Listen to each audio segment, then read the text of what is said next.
Hola, ¿qué tal? Bienvenidos a este programa especial en el que hablaremos de los avances y los pendientes del sistema penal acusatorio, en particular en lo que se refiere a la actuación de la policía. Está con nosotros el magistrado Juan José Olvera López, titular de la Unidad para la Consolidación del Sistema Penal Acusatorio en el Consejo de la Judicatura Federal. Bienvenido, magistrado. Gracias, René, con mucho gusto. Y también nos acompaña el presidente del Tribunal Superior de Justicia del Estado de Sinaloa, el magistrado Enrique Insunza Cázares. Bienvenido. Un privilegio, muchas gracias. Pues gracias a ustedes por acompañarnos en este espacio y si les parece bien, para introducirnos en este tema, desde su punto de vista, en su experiencia, ¿cuál ha sido el rol que juega el policía en este nuevo sistema de justicia? Sí, Verónica, mira, es un tema muy interesante. En el terreno de la justicia, en los tribunales, en las salas de audiencias, el emblema es el juez. Cuando uno piensa en justicia, inmediatamente piensa en los jueces. Sin embargo, para la operación de todo el sistema, es importante tener claro que el primer contacto con el ciudadano, con quien requiere el auxilio ordinariamente las víctimas, quien tiene el primer contacto con un probable responsable, es el policía. De modo que la función del policía es determinante para conectar el servicio público de justicia con la ciudadanía. No es el juez, no es el Ministerio Público, es el agente de autoridad que detenta la fuerza pública ahí en las calles, ahí donde se presentan los problemas. En este nuevo sistema de justicia penal, que arrancamos de cero hace 10 años en el terreno legislativo, pero hace 2 plenamente operando ya en los tribunales, la función del policía ha sido determinante para el avance de este sistema. Digamos que si hoy queremos decir cómo va el sistema, la pregunta obligada es cómo va la policía en el sistema. Si los jueces van muy bien, es un tema importante. Si los ministerios públicos van bien, puede ser un tema relevante. Pero determinante es cómo van los policías. Hoy el sistema todavía, a 2 años, depende y se mide en función de cómo se está desempeñando la policía. De ahí que podríamos decir nuestro mejor termómetro es la actividad de los policías, y esa es la razón por la cual aquí estamos ahorita revisando la función de ellos, que se manifiesta en la calle y se evalúa en las salas de audiencias. Y en los estudios que ha hecho la sociedad civil, organizaciones de la sociedad civil, ¿no salen también evaluados los elementos de la policía? ¿Cuál ha sido la experiencia en Sinaloa? La experiencia en Sinaloa, como en cualquier otra entidad federativa de la República, creo que es similar. Este sistema de justicia es un sistema que estamos construyendo, es un sistema que ha requerido un esfuerzo, una articulación de tareas de todos los actores que intervenimos en él. Ciertamente, lo decía ahorita Juan José, cuando la gente imagina el tema de la justicia, generalmente lo representa con un juez sentado en una sala. Pero ese día no es el primer día, digamos. Para que haya un juez en una sala ejerciendo su función en un juicio, se requiere muchas cosas anteriores. Y una de ellas, fundamental, es la tarea de la policía. La tarea de la policía que implica no solamente, y este sería un tema yo creo que abordaríamos, la responsabilidad de ser el primer actuante, el primer respondiente, cuando se comete un hecho que la ley califica como delito, o bien cuando se presenta una denuncia informal acerca de la probable comisión de un hecho de esta naturaleza. La policía es quien justamente se apersona al lugar, quien tiene el primer contacto tanto con las víctimas, eventualmente también con los imputados, con los testigos, con la ciudadanía, pues vamos a decirlo en términos generales.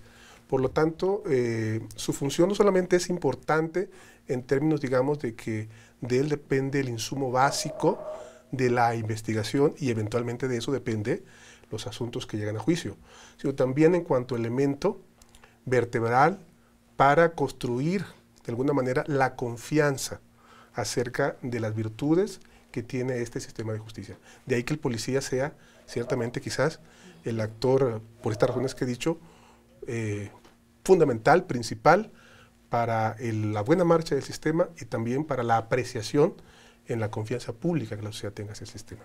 ¿Cuáles serían las principales o las áreas de oportunidad, para no decir los principales errores que comete un policía cuando llega al lugar de los hechos y que después se traduce en problemas ya cuando están ante el juez, ¿no? ¿Cuál es la problemática?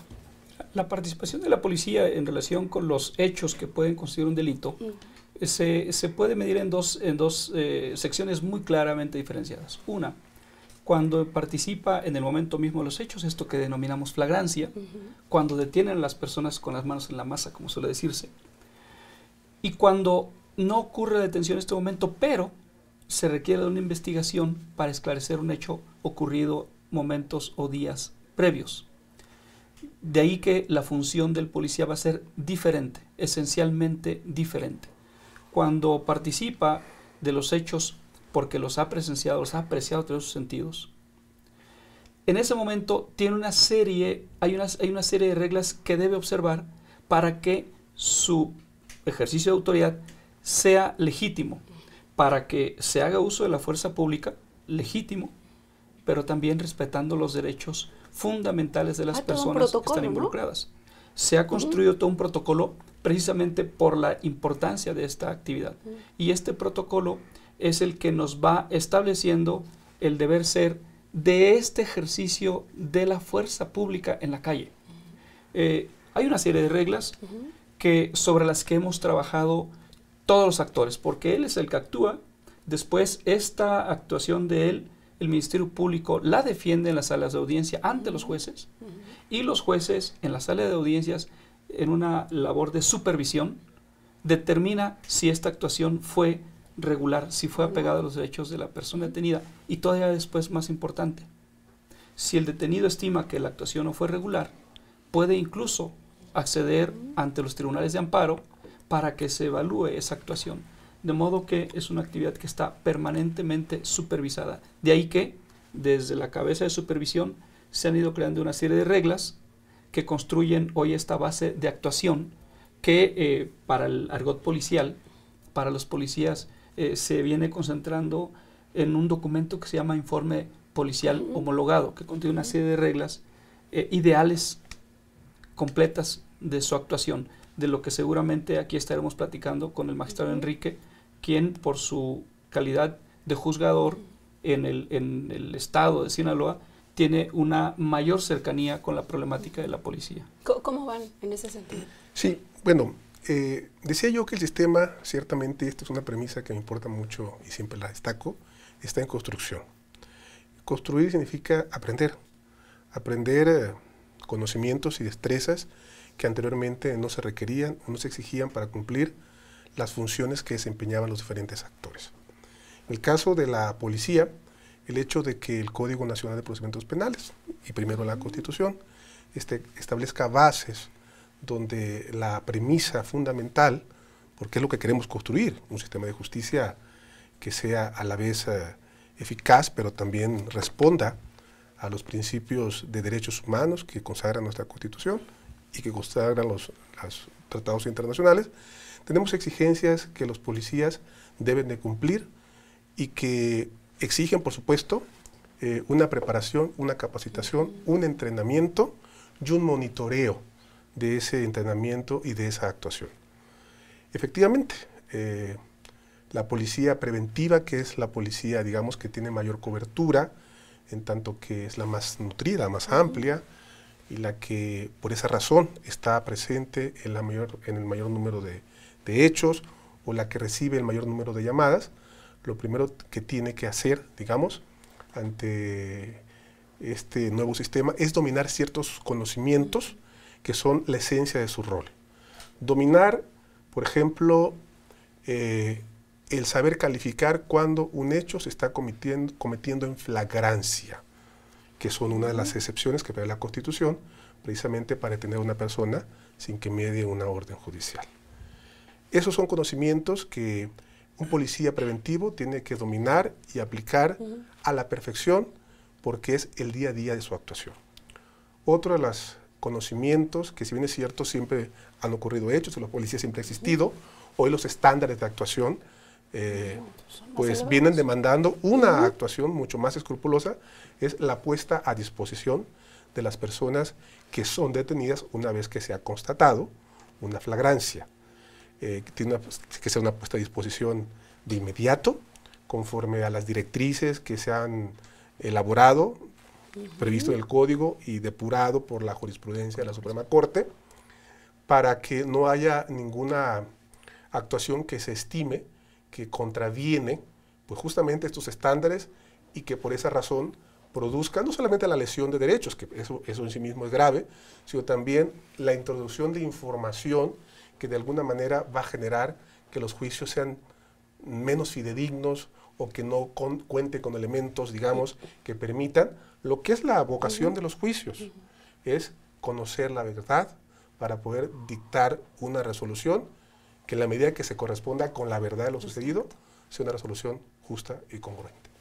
Yo veo que la parte de los operadores jurídicos, en el caso de los jueces, pues están capacitando constantemente. También los defensores públicos, el Ministerio Público, ¿no?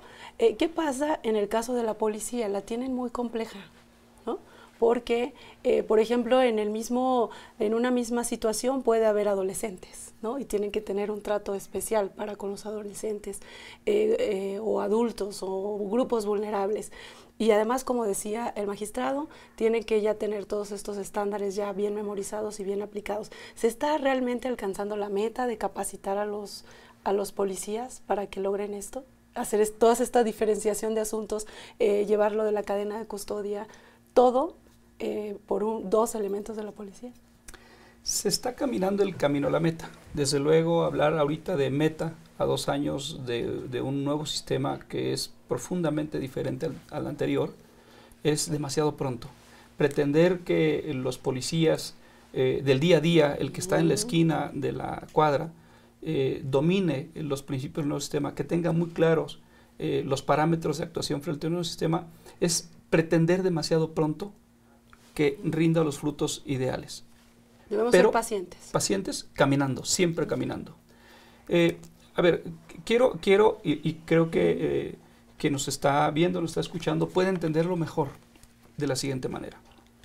Un juez que se ha capacitado, que se han formado, que se ha trabajado mucho en la capacitación de los que deciden, es muy importante.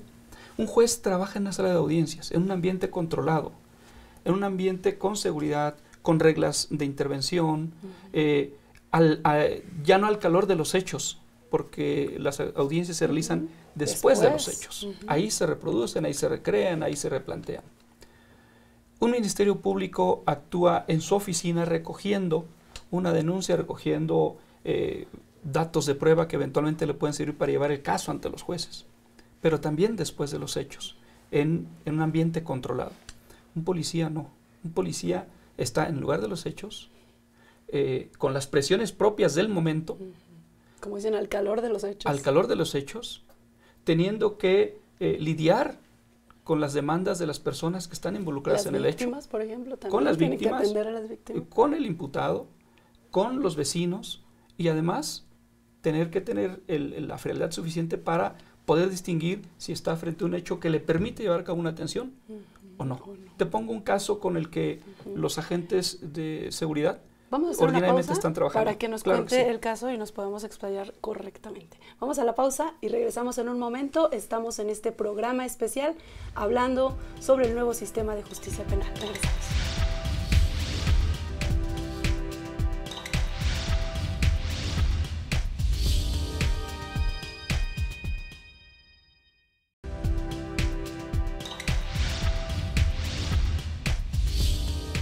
Ya estamos de regreso conversando en esta mesa, en este programa especial sobre el nuevo sistema de justicia penal, y quedamos pendiente, magistrado nos iba a exponer un caso concreto sobre la actuación de los policías. Un problema recurrente, diría yo más bien, se refiere a lo siguiente. Es frecuente que al agente de policía que está haciendo una de vigilancia, en patrulla, en carro de patrulla, en motocicleta o a pie, bicicleta, llega un vecino y le dice, a la vuelta de la esquina está un muchacho vendiendo droga. Entonces el agente de autoridad se traslada y ve el acto de la venta. En ese momento hay flagrancia y él lo está viendo. Él no lo descubrió, se lo hizo saber un vecino. pero a él le consta, a través de los sentidos lo está viendo. Ahí tiene la obligación de actuar en consecuencia en el momento que implica detenerlo. Esto es, digamos, una actuación correcta, oportuna y eficaz. Pero también es frecuente que en este mismo recorrido se le acerca una persona y le dice, ahí está un muchacho jugando en la cancha de básquetbol que vende droga. El día de ayer le vendió a mi hijo y quiero que lo detenga. Y el agente de policía dice, no lo puedo detener. Porque ahorita no está vendiendo droga. Pero es que a mí me consta, y usted es la autoridad, usted debe tenerlo. Este señor está contaminando, está enviciando a los jóvenes. En ese momento, desde luego que el reclamo social puede ser legítimo, pero hay que tener claro que si a la gente de autoridad que ejerce la autoridad no le consta la realización de un hecho, no lo puede detener. Puede sí investigar, y esa venta del día anterior, por vía de investigación, puede derivar después en una detención para llevar a los tribunales. Ahí tendría que ir a denunciar no. la persona. Es ¿no? correcto. Tendría que haber denunciado a la persona para que se iniciara una investigación. De ahí que los agentes de policía denuncie. Y la es bien complicado, reacción la gente inmediata, no quiere claro, denunciar. la reacción inmediata es, no, pues usted tiene que actuar, yo ya le estoy haciendo saber. No es este el mecanismo que está autorizado para la actuación de los policías en intervención de la privación de la libertad de las personas, solo cuando es flagrancia. Ahí tenemos la participación de la sociedad. Si queremos que este sistema funcione, nosotros también, como ciudadanos, tenemos que ser responsables, asumir el papel, ¿no? Exactamente, aquí viene el tema. Valientes. Un sistema de justicia involucra a todos. ¿Sí? Empieza con el policía como servidor público, pero al final está al servicio de la comunidad, y es la comunidad la que tiene que tener claro cómo funciona el sistema para pedir ni más ni menos que el Estado de Derecho le puede dar, y eventualmente también poner de su parte para la solución de los problemas. Y estas situaciones a nivel local es donde más se dan, ¿no? Porque es en el primer contacto. Ya después a nivel federal se verían en el amparo, ¿no?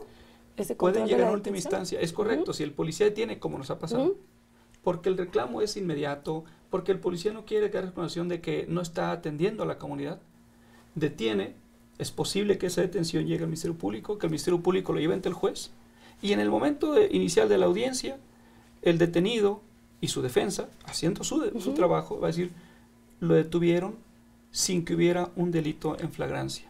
Y esta detención es ilegal. Y el juez definitivamente está obligado a dejar en libertad a esta persona porque fue detenida ilegalmente. No estamos diciendo que no hubo delito. Estamos diciendo que eventualmente este no es el procedimiento para esclarecer ese delito. Es posible que mañana lo traigan, pero cuando el juez autorice la aprehensión donde se le encuentre. Desde luego, ya no cometiendo el delito. Pero de momento en la sociedad genera esta sensación de, pues ya lo dejaron ir. Yo quisiera aquí aprovechar precisamente este comentario para hablar en la comunidad, en la sociedad, en los medios. Se ha convertido ya una expresión muy escuchada, el debido proceso. Que una persona fue puesta en libertad, se dice, porque se le detuvo con violación del debido proceso, o las pruebas con las que se le pretendió llevar a un juicio violaron las reglas del debido proceso.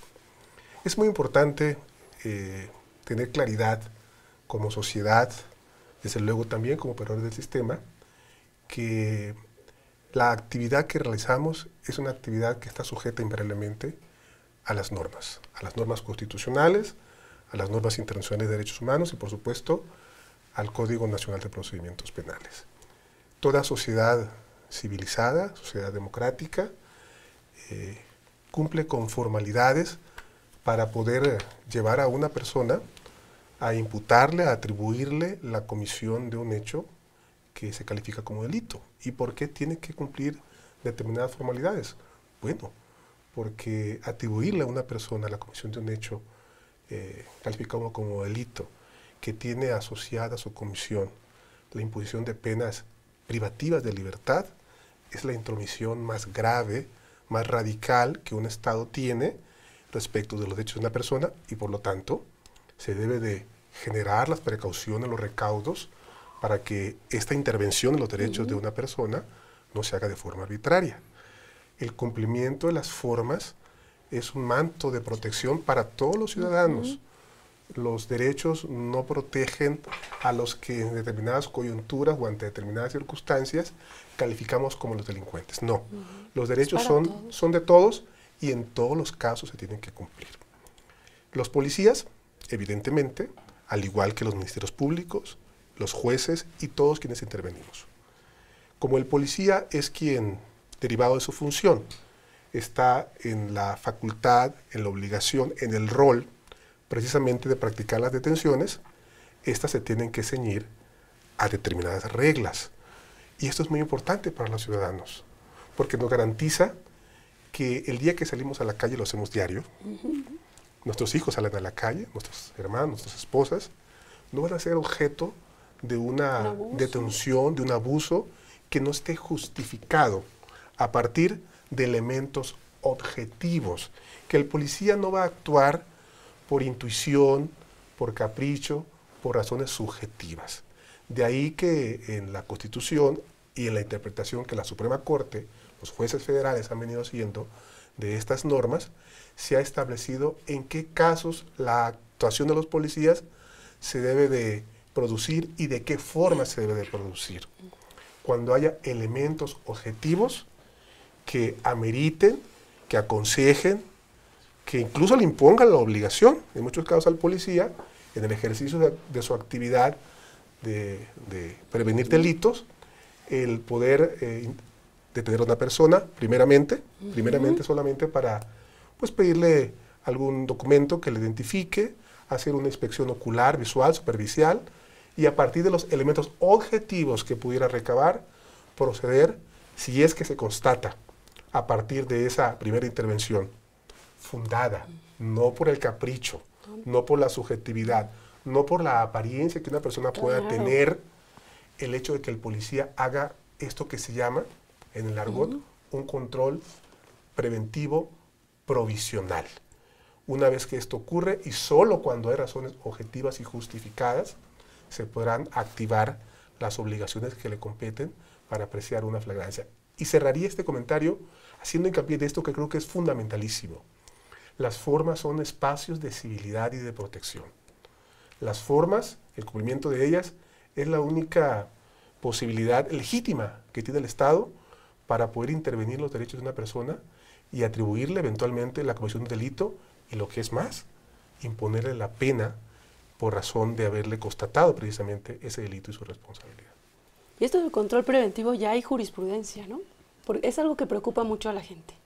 El ir en la calle, el qué tanto puedo permitir que revisen mi vehículo, que revisen mi mochila, ¿no? Y esta parte que decía el magistrado de que no sea solamente porque la persona parezca sospechosa, ¿no? Ya hay pronunciamiento de eso, jurisprudencia.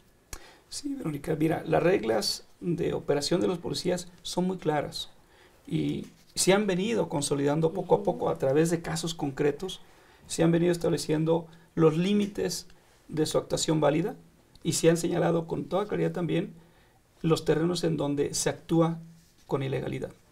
Esto nos da ocasión para decir que contra la idea generalizada no hay tal cosa como que la actuación general de los policías es ilegal.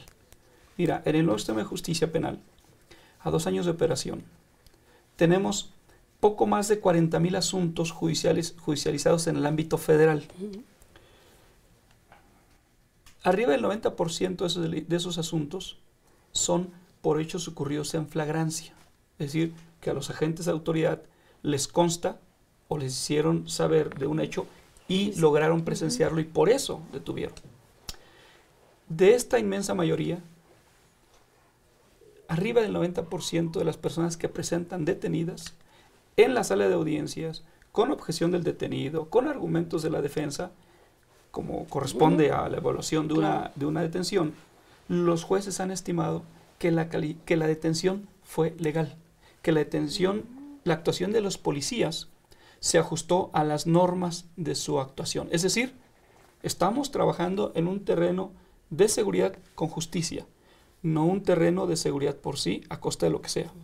Estamos diciendo que haya seguridad, pero cumpliendo con los estándares de justicia que los propios mexicanos nos hemos impuesto, como decía Enrique, para nuestra propia seguridad. De ahí que decir que la actuación de los policías es por regla general irregular, yo diría que es una leyenda urbana, es una generalización mediática. Las estadísticas de los caso a caso, de los más de 42.000 asuntos en el ámbito federal, nos demuestran que no es así.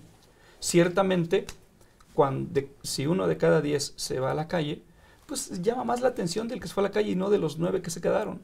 Porque socialmente estamos esperando que todos los detenidos se queden en la cárcel. Y esto ya no va a ocurrir en este sistema. Esto no debe ocurrir, y creo que en nuestro sano juicio todos los ciudadanos no deseamos en el fondo eso. No deseamos que cualquier detención realizada al calor del momento por un policía se considere en automático correcto, sino que horas después, ordinariamente horas después, a lo sumo 2 días después, en una sala de audiencias, con toda la seriedad que esto implica, que se puede evaluar si esa detención fue correcta o no. En 9 de cada 10 casos se está considerando que la actuación policial fue correcta. ¿Qué quiere decir con esto? Que tenemos mucho que mejorar, pero en el terreno policial las cosas, cuando se actúa, están mejorando. Por supuesto que esto no incluye los casos en los que los policías presenciaron un hecho y ante el dilema de si pueden no detener, deciden no detener, por supuesto que se puede generar un problema en el que se diga, ahí hay impunidad.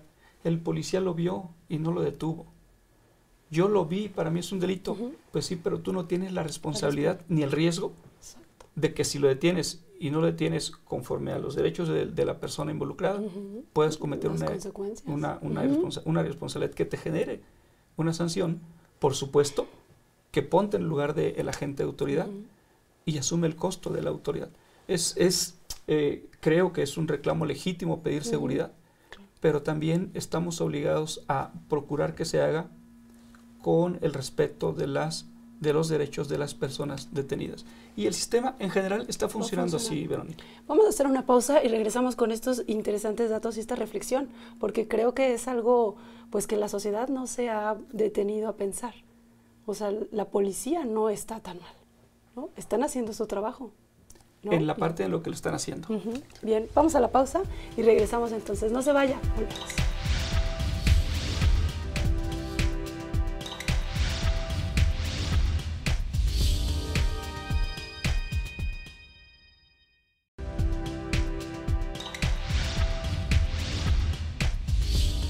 Ya estamos de regreso y seguimos conversando sobre la actuación de la policía y su impacto en el nuevo sistema de justicia penal.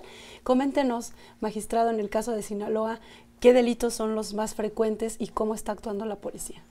Bien, desde la óptica de los tribunales, en este caso del Tribunal de Sinaloa, evidentemente nuestro conocimiento se toma a partir de los casos que son puestos ante los jueces, los casos que se judicializan. Si hacemos un análisis de los indicadores estadísticos de casos judicializados, vamos a encontrar cosas muy interesantes que nos van a permitir generar, digamos, ciertas hipótesis sobre lo que está funcionando o sobre las cosas que quizás no están funcionando de la manera deseable. Constatamos en un primer momento, que el 50% prácticamente de la totalidad de los delitos por los cuales el Ministerio Público judicializa una causa son delitos de violencia familiar y lesiones. ¿Qué nos dice esto?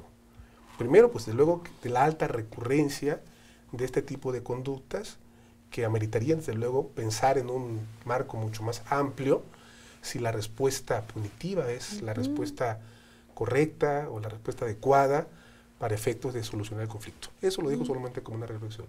Pero por otro lado, y directamente vinculado con nuestro tema, nos indica que se trata de conductas, de figuras de delito, donde se exige muy poca investigación al Ministerio Público, porque son las propias víctimas quienes exigen la actuación primero policial, luego ministerial y eventualmente judicial, y son ellos también las portadores, vamos a decirlo, de los elementos y datos que eventualmente van a permitir los datos de prueba, la prueba después, judicializar o llevar un asunto a juicio.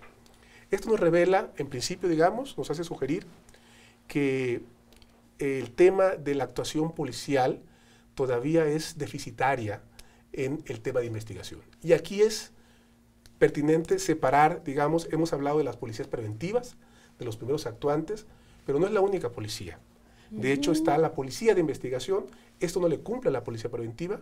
La policía de investigación es una policía con menor cobertura, una policía más especializada, que depende directamente, ahí que sí, de las fiscalías, de las procuradurías, y tiene bajo su responsabilidad, una responsabilidad central, el operar pues, los programas y los planes de investigación en cada caso que es llevado ante el Ministerio Público. Creo que ahí tenemos un espacio de oportunidad ostensible, muy notorio, porque si analizamos también las estadísticas, advertiremos que prácticamente en un altísimo número de casos, las judicializaciones se producen a partir de flagrancias. Esto es, cuando el imputado es detenido al momento de estar cometiendo el hecho, y generalmente por una policía preventiva. Pero resulta que las judicializaciones solicitando orden de aprehensión son mucho más escasas, lo cual refleja que la tarea de investigación sigue siendo un espacio de oportunidad en el que se tiene que trabajar de manera más consistente. También, por cierto, los espacios que tienen que ver con la investigación científica, que invariablemente se da de apoyar en auxiliares como los servicios periciales, forenses, que habrá que decirlo, en el anterior sistema, dado de que teníamos reglas de investigación y reglas de enjuiciamiento en las que pues prácticamente con una confesión y con unos testigos, pero sobre todo con el tema de la confesión que bueno, en muchos casos se obtenía en circunstancias claramente que reflejaban espacios, voy a decirlo de manera eufemística quizás, espacios que denotaban coacción, cuando no lisa y llanamente tortura, pues los servicios periciales, digamos, que no tenían un protagonismo que hoy sí están llamados a tener en una investigación que ha de cumplir estándares muy exigentes en respeto de derechos, en un contexto además donde el apoyo científico es algo insustituible para efecto también de que el Ministerio Público pueda llevar ante los jueces casos mucho más sólidos, casos que puedan ser planteados en un juicio y en un juicio también obtengan una sentencia que corresponda a la pretensión de la Fiscalía. En un principio se tuvo, en la etapa de la implementación, se dio mucho seguimiento a la capacitación que estaban recibiendo en general todos los operadores, pero en estos momentos hay quien dé seguimiento, por ejemplo, para saber qué tanto se está capacitando la policía, o sea, si se están observando como estas áreas de oportunidad. Por ejemplo, a mí me llama la atención en la parte de la policía de investigación, ¿no? Sería bueno tener como ese seguimiento, o ustedes hacia dónde creen que debería ir como para mejorar esta actuación de la policía. Sí, mira, es un hecho, es claro, que en los 2 primeros años de operación, 2016, 2018, hubo una constante capacitación de todos los operadores, en mayor o menor medida, quizá, digamos, de una manera óptima en los jueces, menos intensa, pero con alguna regularidad en los ministerios públicos, y en menor medida en los policías. Pero finalmente había capacitación constante. Ahorita estamos entrando en una etapa, 2 años de operación, en la que se empieza a retrotraer este esfuerzo. Sin embargo, derivado justamente de esta lectura, de la importancia del agente de policía en un sistema de justicia como este que están haciendo, es que están surgiendo esfuerzos por capacitarlos. Hace 1 año ya se presentó este hecho para todos conocido, que consistía en que el policía detiene al delincuente y el juez lo suelta, que dio ocasión a la idea de la puerta giratoria, esto de que entra e inmediatamente sale, llevó al Poder Judicial de la Federación a asumir la siguiente estrategia. Si en la sala de audiencias los jueces van a evaluar, van a supervisar la legalidad de la detención, y eventualmente cuando no cumpla con los derechos del detenido esta actuación, poner en libertad, el juzgador lo va a seguir haciendo, porque para eso está llamado el juez, para garantizar que la seguridad se realice con legalidad. Esa es su función. Eso se trata. Y lo va a seguir haciendo el juez. Pero entonces, si el producto está resultando apreciado como un mal producto, trabajemos ahí donde está el problema. Entonces, frente a este tema se dijo, bueno, si yo tengo muy claro cuáles son las reglas con las que voy a supervisar, bien valdría la pena que interactúe con quienes aplican la regla en el primer momento, que es el policía. Y a partir de este punto de partida se estableció un programa de difusión de los criterios judiciales sobre la actuación policial. Se hizo todo un esfuerzo en el ámbito federal por tener acercamientos, diálogos, conversaciones con los policías para concientizarlos de que estas reglas que el juez aplica son las mismas que él debe observar en el primer momento. Claro. Se trabajó con un esfuerzo, digamos, muy intenso. Claro que estamos hablando de miles, decenas de miles de policías, de modo que es difícil. Aparte es que una se población manifieste que se mueve, ¿no? O sea, no son de carrera. muy ¿no? dinámica por la misma función. No se puede detener el servicio de seguridad pública. Pero después, justamente, empezó a surgir el interés de algunas entidades por policía estatal y municipal de participar de este ejercicio de difusión de estos criterios. Y empezamos a hacerlo ya hace el inicio de este año, en el estado de Sinaloa, que para nosotros fue un prototipo de ejercicio de difusión de estos criterios, que tiene 9 capítulos. Uno de ellos ya lo hablamos acá, el de la detención por flagrancia, el de el control preventivo, que puede derivar en detención, el de la puesta a disposición de inmediata de un detenido, de que una vez que es detenido, que se ha llevado ante el Ministerio Público y no a ningún otro lugar, ni a la estación de policía, ni a la casa de la víctima ni para que reconozca, ni a buscar más personas, ni a recoger evidencias. No, lo detienes y lo llevas.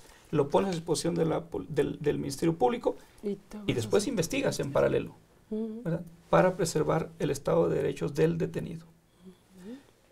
La cadena de custodia, cerciorarnos que si el policía dice que esta arma de fuego trae este detenido y por eso lo detuve, estar seguros que esta arma la traía él. Darle garantías de que en efecto así fue. ¿Sí? Esta es una regla de principio fundamental para la legalidad de la actuación policial. El hecho de que los policías sepan que si detienen a una persona porque estiman que vivieron un delito, que tengan claro que eventualmente van a ser llamados a una sala de audiencias para probarlo, para que lo sostengan y se sometan a cualquier tipo de interrogatorios que valide que su actuación en principio fue como le está diciendo. Y también decirlo, también que hay reglas jurisprudenciales que velan por la seguridad de las personas involucradas en un hecho delictivo, así sea brindando seguridad. Paradójicamente, quienes en ocasiones requieren más seguridad son los propios agentes de autoridad que tienen el primer contacto. Sí, porque también hay reglas judiciales sobre ese tema. Y la gente no observa eso. Hemos visto, ¿no? En recientes hechos lamentables, ¿no? La gente los quiere linchar, los golpea, o sea, y son la autoridad. ¿Quién quiere ser policía en esas circunstancias, no? Vamos a hacer una pausa y regresamos con más comentarios sobre este tema. No se vaya, regresamos.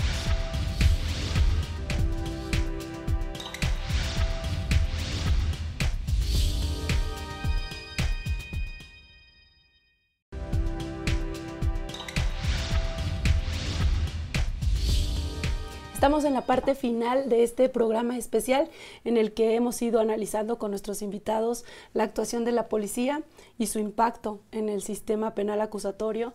Y creo que uno de los temas que nos queda todavía pendiente de hablar es el uso de la fuerza de los elementos de la policía, que es algo que también le preocupa mucho a la sociedad, ¿no? Y que el juez en determinado momento tiene que calificar, tiene que evaluar. ¿Qué experiencia tenemos sobre eso? Mira, Verónica, en este tema creo que es un tema muy delicado. Existe la percepción generalizada de que los policías abusan de la fuerza. Yo diría, si abusan de la fuerza, si esto fuera así, es correcto el reclamo social. Sin embargo, debemos tener muy claro que por definición el agente de policía es un agente de autoridad y que por la función que tiene encomendada está provisto de las herramientas para usar la fuerza pública. Usarla es una de las características del Estado de Derecho que en este sector es fundamental, en el tema de policía. Está arreglado el uso de la fuerza, porque no está prohibido el uso de la fuerza pública. Está arreglado. Lo que está totalmente proscrito, lo que es reprobable, es que al amparo de este servicio público se abuse de la fuerza pública. pero por supuesto que el uso no está prohibido, es parte de su naturaleza. Cuando en estos diálogos que tenemos con los agentes de policía, nos dicen, bueno, es que yo lo puedo usar o no lo puedo usar. Pues claro que lo puedes usar. Sí, si no, ¿cómo va a someter al Pero al debes tener muy presunto? claro que cada caso tiene sus particularidades. Hay una regla, sabiduría popular, que dice muy claro que no se matan elefantes a predicazos ni moscas a cañonazos. Claro. Ese sentido común. Cada caso va a exigir del agente de autoridad el uso de la fuerza pública en la medida necesaria para hacer valer la autoridad en ese momento, para someter al detenido si éste se resiste, por supuesto. Es que si yo uso mi arma de fuego, ¿puedo cometer un delito? Sí, sí lo puedes cometer si lo usas de manera indebida. Pero lo puedes usar. De ahí que hasta para el uso de la fuerza, el uso razonable de la fuerza, el agente de autoridad debe tener muy claro que hay reglas y que al amparo de esas reglas también requiere capacitación. Este es un tema en el que hay que trabajar mucho, en dominio de la regla y en capacitación para el uso adecuado de esa regla. Porque además se encadena con otra circunstancia. Cuando un agente de policía detiene a una persona por estimar que está cometiendo un delito o porque un juez le ha ordenado que lo lleve a la sala de audiencias, debe usar la fuerza para cumplir con su deber. En el momento en que lo somete, el agente de policía, yo siempre he dicho, se convierte ahora en su guardián. Es el obligado número uno a que a la persona detenida se le respeten todos sus derechos por él mismo, empezando por él mismo, y por todos los que en torno de él se encuentran. Se convierte en, digo que en su chambelán de la quinceañera, que es el obligado a preservar su integridad. Qué situación tan compleja, ¿no? Utiliza el uso de la fuerza para someter a la persona, mídete, no te vayas a exceder, y después me lo traes sano y salvo. Y también úsala para preservarlo. Exacto. Este tema de los linchamientos ahora ya que no están te dando excedas. también es un tema en el que la policía debe evitar el abuso de la sociedad, porque es un abuso de la sociedad, ¿verdad? Claro. De los grupos que exacerbadamente empiezan a actuar en función de un trascendido ahí de vecinos y toman decisiones a veces fatales, ¿sí? También refleja la ausencia de la autoridad para hacer valer la fuerza pública. Fíjate bien, estamos frente a un posible delincuente, pero el agente de autoridad debe usar la fuerza para evitar que se ejerza, digamos, la justicia al margen del Estado de Derecho. Sí. Y los han llegado a matar, ¿no? Sí, sobre este tema yo quisiera hacer como un contexto más general.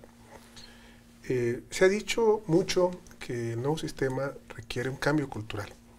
Y cuando se habla de cambio cultural, pues evidentemente no se requiere que hagamos películas o que montemos obras de teatro. No estará mal, por supuesto, si se hace, sino que dirijamos el esfuerzo también a ir generando un cambio de mentalidad.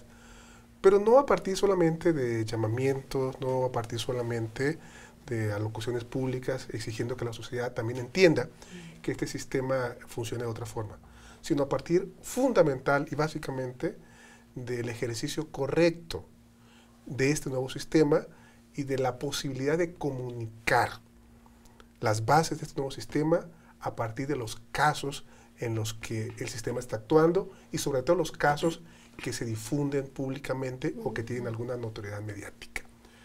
Ese cambio cultural me parece que nos va a permitir que efectivamente no haya estas presiones, porque las hay, derivadas a veces de la incomprensión del sentido y alcance de los derechos, que coyunturalmente se generan en algunos conglomerados sociales respecto a cierto tipo de conductas o cierto tipo de personas, y que a veces pareciera que la exigencia es una justicia, pues una justicia que no es tal, una justicia que se imparta conforme al momento y sin sujeción a ninguna regla.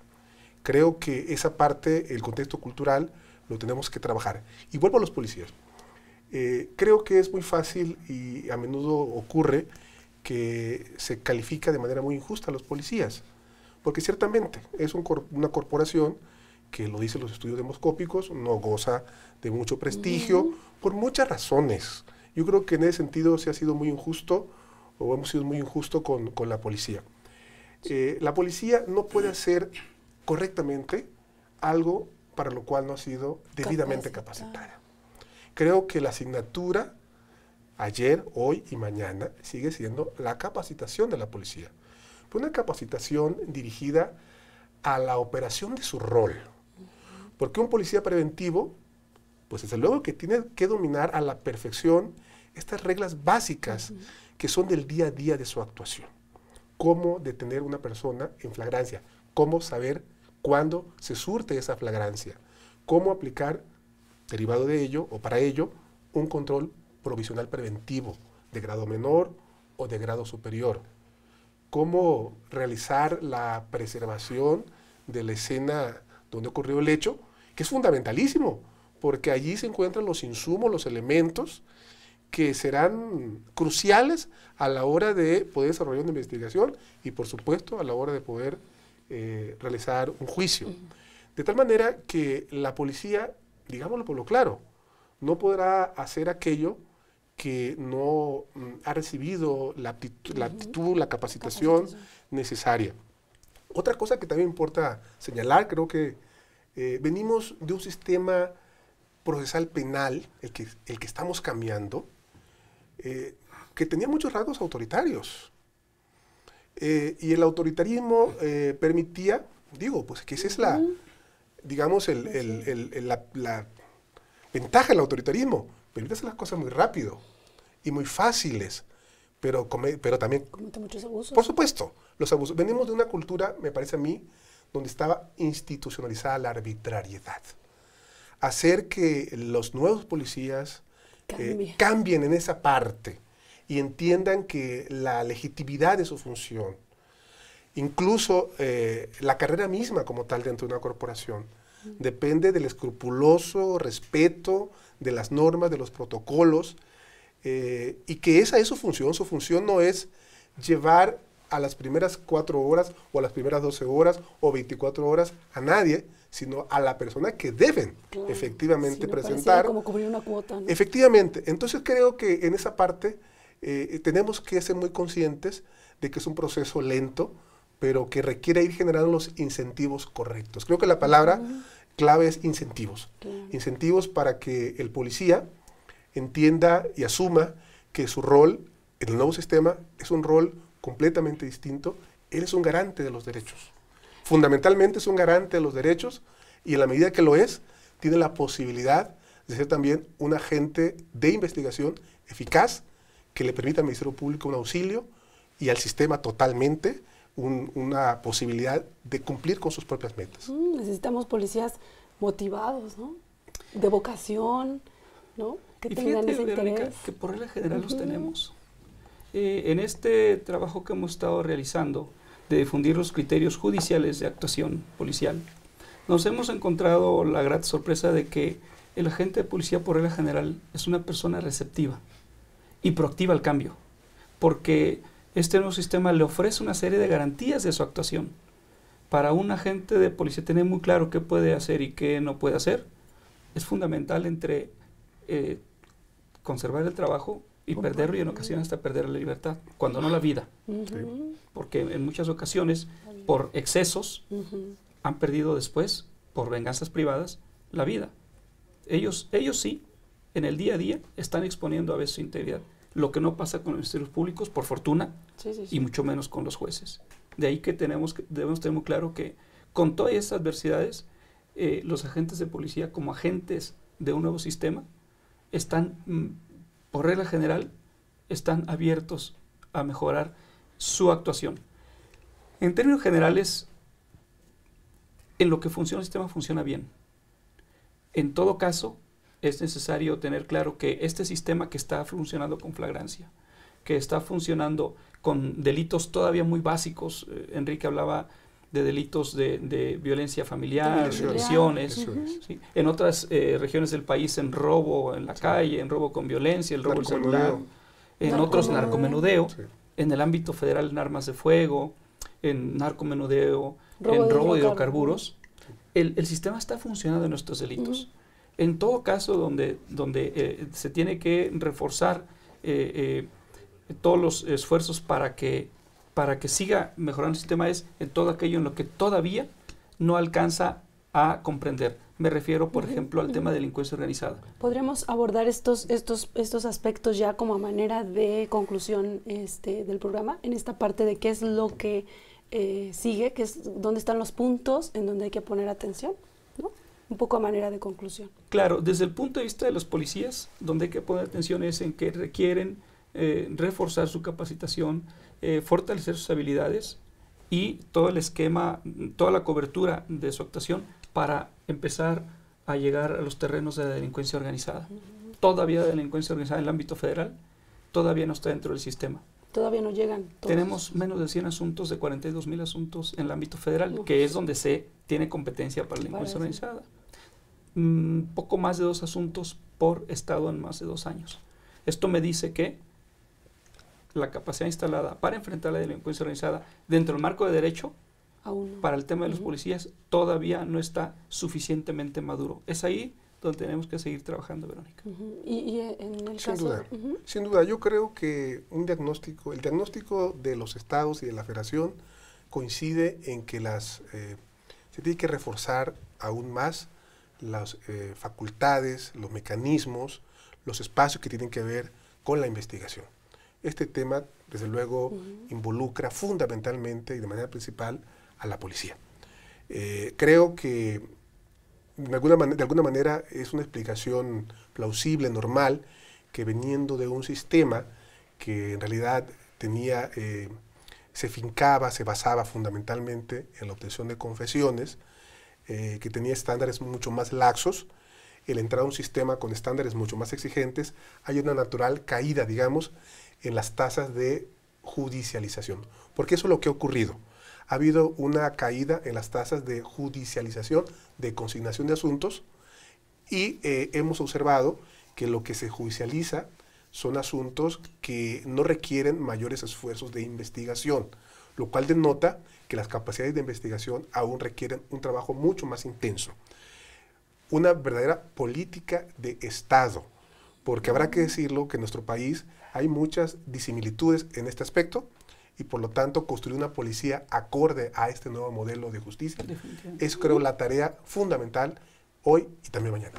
Entonces, más capacitación, pero se está en lo que lleva este nuevo sistema, está funcionando, ¿no? En lo que, ¿cómo decía usted, magistrado? En lo que está funcionando. En lo que está funcionando bien. Es correcto. Tendríamos que poner el dedo o el énfasis en estos puntos que nos destacaron. Pues muchísimas gracias, magistrado Insunza, por habernos acompañado. Magistrado Olvera, muchísimas gracias. Muchas gracias. Y gracias a usted por su atención, gracias al equipo de producción. Soy Verónica González y le recuerdo que tenemos una cita aquí en el canal judicial la próxima semana. Hasta entonces.